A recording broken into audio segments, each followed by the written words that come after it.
Millions of people will set their alarms for 5 a.m. tomorrow morning, operating on the belief that an early start is the specific leverage needed to fix every other part of their lives.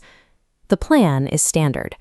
Drink the lemon water, write in the gratitude journal, and finish the sunrise meditation so the rest of the day falls into place. But behind the curated bedrooms and the expensive coffee, the exhaustion remains. We see images of beautiful, disciplined mornings, while the people in them often spend their afternoons feeling unanchored and preoccupied by the same worries they tried to outrun at dawn. This disconnect exists because the morning routine was never the actual solution to the problem. We have mistaken the visual performance of discipline for actual internal development. If an action looks like growth, if it involves checking a box in a leather-bound planner, we treat it as progress, regardless of whether it changes our character. Optimizing those first 2 hours of the morning has become a socially acceptable way to avoid facing the reality of the remaining 22. This attachment to ritual comes from a specific psychological payoff. Executing a complex set of tasks immediately after waking up provides a manufactured sense of control over your immediate environment. Crossing off a microtask triggers a dopamine spike, which we label productivity. But this forms a barrier around our unattended core issues. The dopamine functions as a smokescreen, providing the feeling of forward motion while your life remains stagnant. Behind that screen, the heavy emotional problems sit undisturbed. Burnout, loneliness, a lack of purpose, fear. Because the root causes are never addressed, the temporary high of the routine wears off. To regain that sense of control, you have to find an even stricter, more optimized routine to repeat the cycle. When daily habits become a coping mechanism for internal pain, productivity is no longer a tool for growth. It is a method of emotional suppression.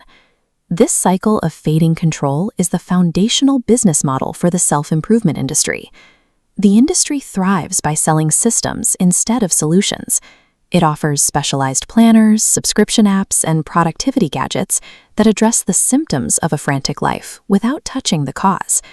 This is the commodification of wellness, taking an emotional void and turning it into a physical product that can be bought and sold. The broken machine pipeline begins with an emotional void, leading to a product purchase as symptom treatment. When that purchase fails to solve the root problem, the individual loops back to the start, while the industry profit metric steadily climbs. This model encourages you to view your own mind as a piece of hardware that requires constant, expensive software updates just to function. The modern self-improvement industry is engineered to convert internal insecurity into a lifelong cycle of consumerism.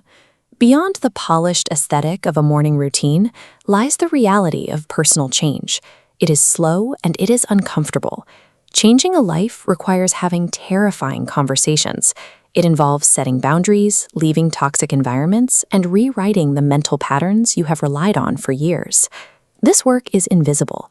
You cannot log an identity shift in a planner, and the process does not look beautiful on a social media feed.